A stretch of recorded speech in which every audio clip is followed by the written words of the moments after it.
Hi, I'm Tim Carter from AskTheBuilder.com, and I want to talk a little bit about efflorescence.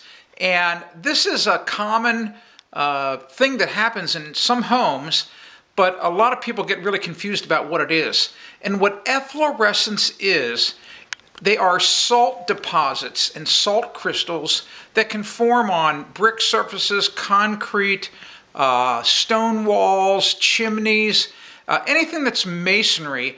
And what happens is that there are salts that can be in the mortar or in the brick or in the stone. And when they get wet, those salts actually go into solution. You know, they dissolve, just like sugar might dissolve in your iced tea or your coffee. And when the water comes to the surface of the, like let's say the water soaks into a chimney, into a mortar joint, or into the brick, and it dissolves some of the salts.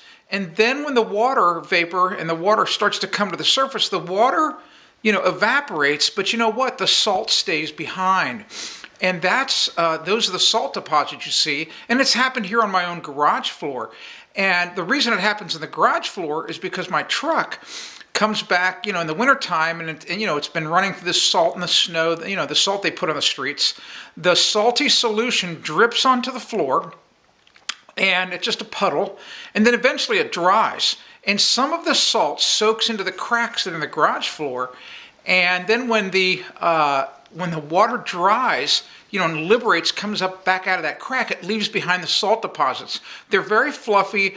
They brush right away with a broom, and it's easy to clean up. The worst thing you can do if you're trying to get rid of efflorescence, don't try to wash it away with water, because all you do then is you dissolve the salt back into the water soaks back right into the brick, stone, or your patio, your concrete, and then when it dries, your salt comes back out again. It's like a conveyor belt, never ending. So don't do that. You just brush them away. And eventually what happens is you exhaust the salts out of the brick or the stone, and then you won't have the problem anymore.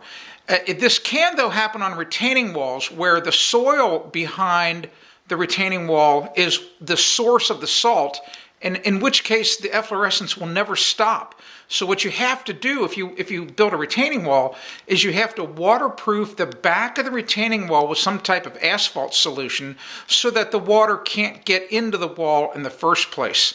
So that's what efflorescence is. Thought you'd like to know about that.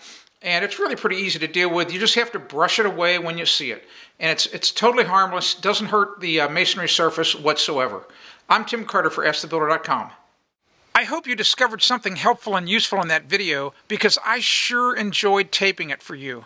If you want great tips like that each week, all you have to do is sign up for my free AskTheBuilder.com newsletter. It's got tool reviews, product reviews, all kinds of really helpful tips. And best of all, it's free.